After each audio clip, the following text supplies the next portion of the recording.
Birria. Birria is a Mexican soup made with chuck roast, and I have here a 3.5 pound chuck roast. I'm also going to use some short ribs because we want the bone and the connective tissue and the fat to kind of get in there. We're going to cook this for 4 hours, not long enough to make bone broth, but long enough to get some of the benefits of having the bones. I'm going to be using about 8 cups of liquid, 2 of which are beef broth that we made. I just think we can get a little more flavor and get some depth with that bone broth into this dish. It's going to be great.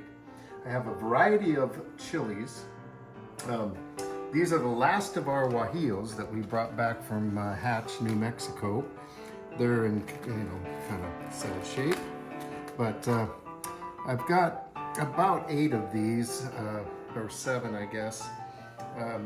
We'd like to have 8 whole, really good chilies, but to make up for it, I've got 1 Hatch spicy chili, a couple of Arbols. These are Moritas, or dried chipotle, and these are Pasillas, and 2 Anchos. So that'll, I think, give us enough chilies in this thing. 1 onion, 1 head of garlic, 1 large carrot. I'm going to use some cumin, some chili powder, Mexican oregano, salt. And in this, I have a cup of hominy. This is dried hominy that I soaked overnight, and I rinsed it, and I'm soaking it a little bit more, so when I go to put it in the pot, it will have soaked plenty. And a 1/2 cup of rice. These things are not going to be traditionally in Birria, but a local Mexican restaurant serves their, when they serve it with their Birria Tacos, Quesabirria Tacos, they have these other things in there, and it really is good. So I'm going to use that in this recipe. So I have to get all the seeds out of these chilies and get everything ready to go. I got to cut the onion up, get the garlic, carrot ready to go. So we'll come back when I've done all my prep work. All right, so I've got everything ready. I'm using an 8-quart pot for now. It's kind of typical for me to start with a container that's too small and have to switch to a bigger one later. So that may happen, we'll find out. I cut my roast up into just smaller pieces just for handling purposes. I've got my short ribs. I cut my onion into just big chunks. And the garlic, I just cut the top off and I'm leaving the thing whole. I'll squeeze the garlic out of it later. In go the carrots.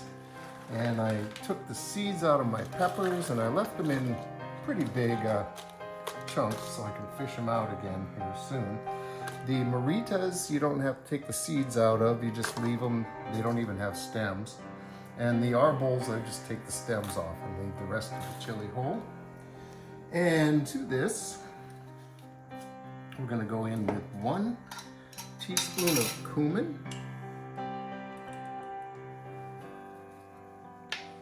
2 teaspoons, probably 1.5 teaspoons actually, of chili powder.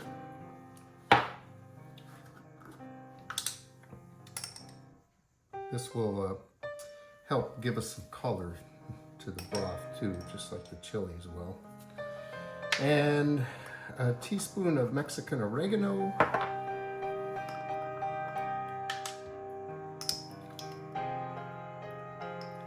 Kind of heaping. And 1 teaspoon of salt.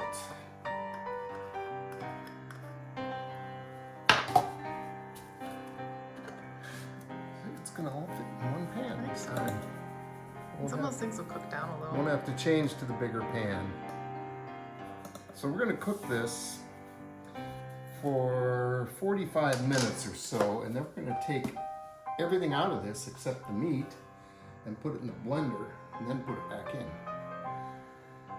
So, to my 2 cups of beef broth, I've added 6 cups of water, so I have 8 cups of liquid here to pour into this.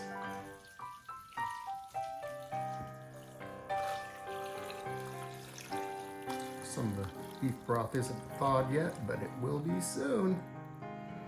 All right, now I don't think that that was enough. Since it's not covering, I'm going to add more water.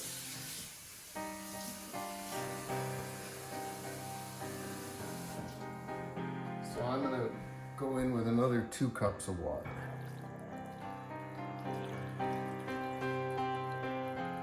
And that looks much better. And then we just go on the stove.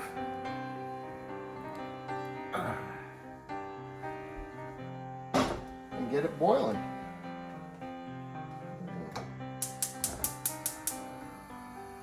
Okay, so that's that. All right, this has been bubbling along here for 45 minutes. You want to turn the timer off? Well, yeah. There you go. And so now Uh-oh. Chilies are getting me. we are going to take all the vegetables and fruits out of this and put them in our blender.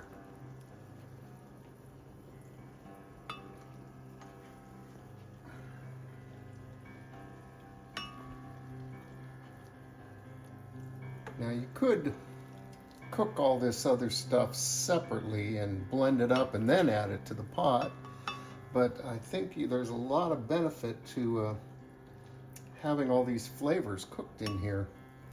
You can see that the water in here has changed color quite a bit already, and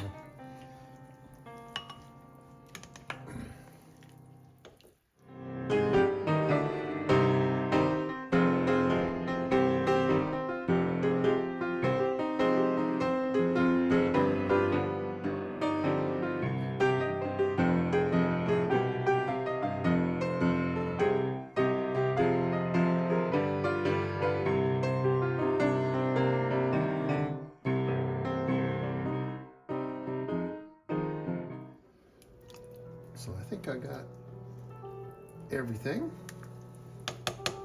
I'm going to take a scoop of this water to help this all blend.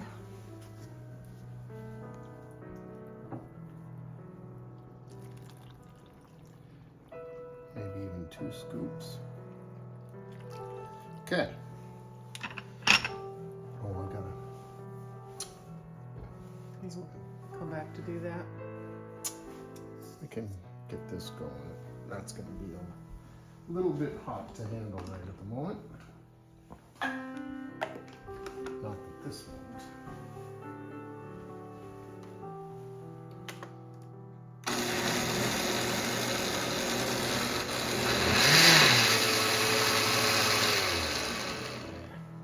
Here it bubbles.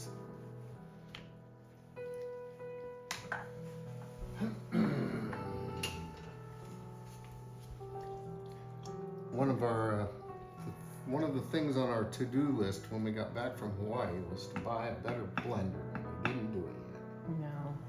Still thinking about it.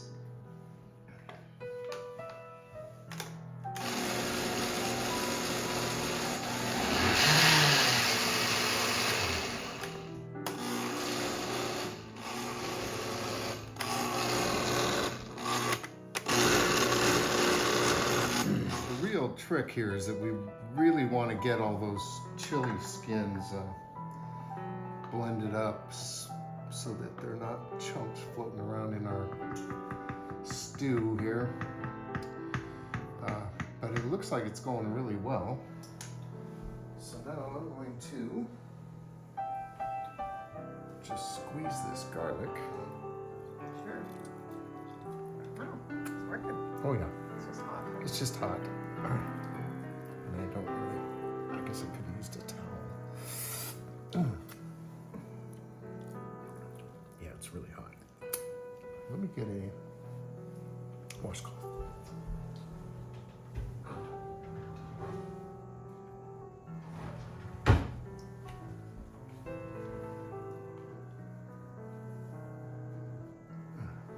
Okay. So this will work better.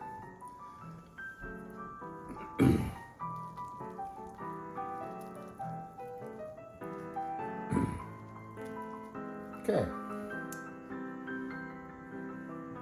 That gets the garlic.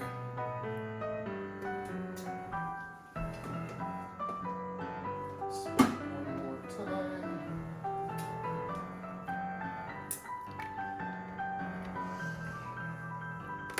And then we just go right back into the pot with this. Look at all that flavor.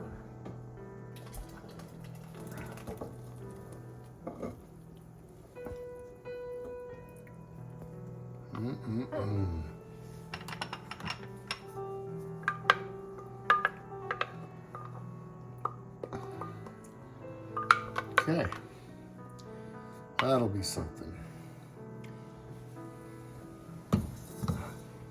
So now I'm going to set the timer for 75 minutes and let this cook for a while. And then we'll add our hominy and rice. We're looking for about 4 hours of cooking for this meat. There you go. Okay, the timer went off. This is just sitting here cooking. I missed a couple of things in the blender, but that'll be all right. We're going to add hominy. And a little extra water isn't going to hurt anything here at this point. And we're going to add this half cup of rice. It's really not very much, but it's just going to give us a little something in the soup when we go to put it in the bowls, because this soup doesn't have any vegetables or anything in it. It's just soup. There you have it. We're going to let this cook for another 2 hours before we take the meat out.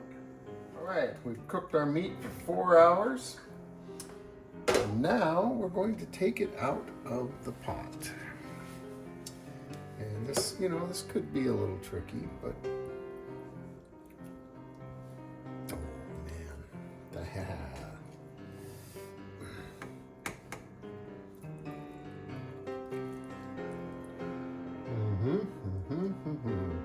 This is going to be good. So we are using this. We're making 2 different things here. Tonight we're going to have this as a soup, and then tomorrow we're going to make Quesabirria Tacos. So for the soup we're going to cut the meat into chunks, but for the tacos we're going to shred the meat. So and we're not going to put the meat back in the pot.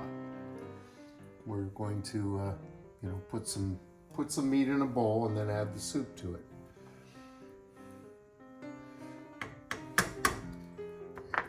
Oh, yeah, that's good one. That's a good sign when the meat's falling off the bone. Yep. And the short ribs have all that gristly stuff on them.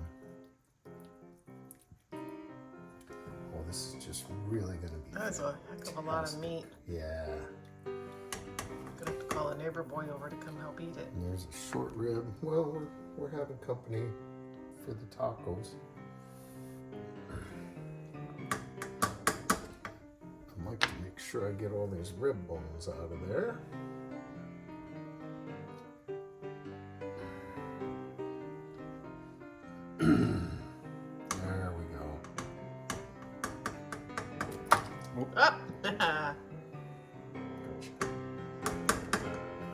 Okay, so now,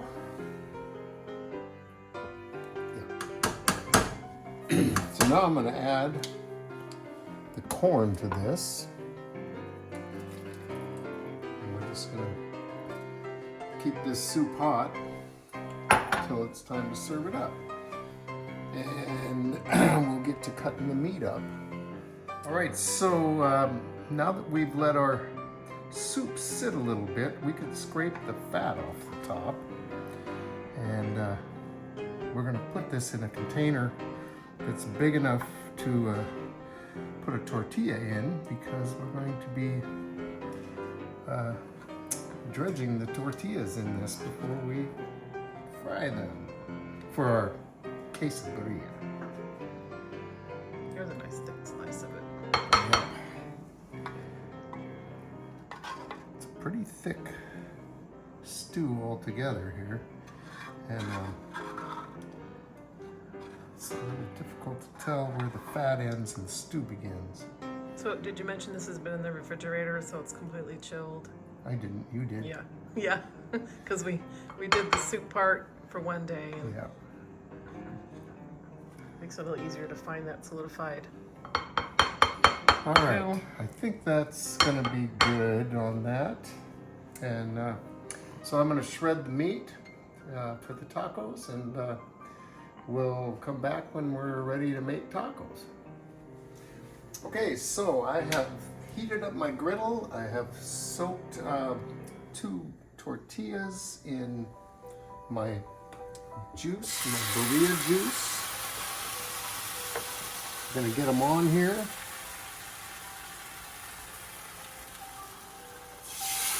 And they do get to cook for a while, so there's no rush. But we do want to get this going. So I'm gonna put on meat on 1/2. I shredded shredded some of the beef. And then to that, Go ahead. I'm going to add some cheese. And I really want to be generous with the cheese because this is what makes this so good. Especially if we can get some of the cheese to leak out and cook on the burner there. Okay, and I'm going to, the mozzarella I really like because of its meltability, but I'm also going to add some cheddar for some different flavor. And then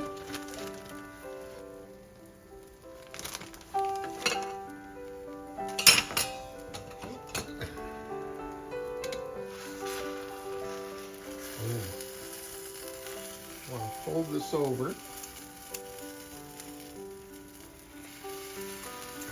A little better. There we go. That one's going to be good. And then we'll press them down a little. And we'll give this some time to cook.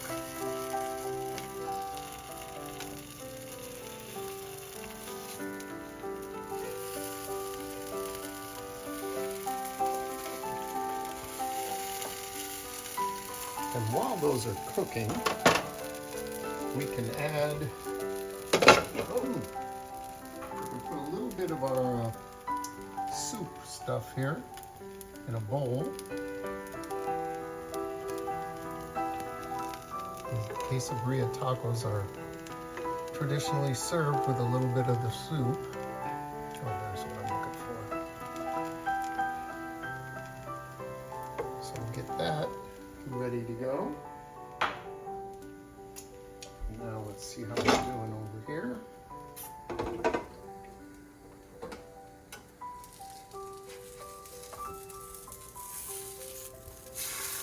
Oh, look at that.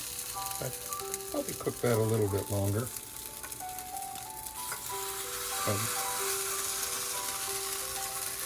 That's the quesabirria we all know and love.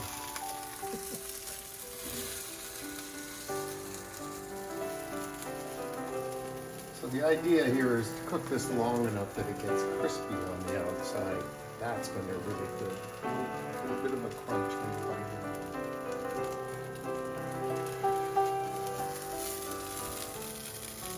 So that's looking pretty good. This side got a little crunchy. I flip them over again to get the other side just a little bit more. And then just go right onto the plate. Uno, dos. Well, in the restaurants, they serve you 3 of these things, and it's really a lot of food. And then served with the consommé. Doesn't really fit on this plate. We don't have the right bowl for the consommé. We looked. But anyway, there you have Quesabirria Tacos. And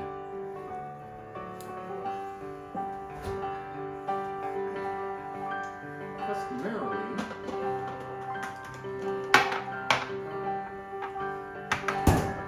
the consommé would be served with a little bit of chopped onion and a little bit of cilantro, also chopped. And there you have your Quesabirria Tacos. And I think I just can't wait to taste it.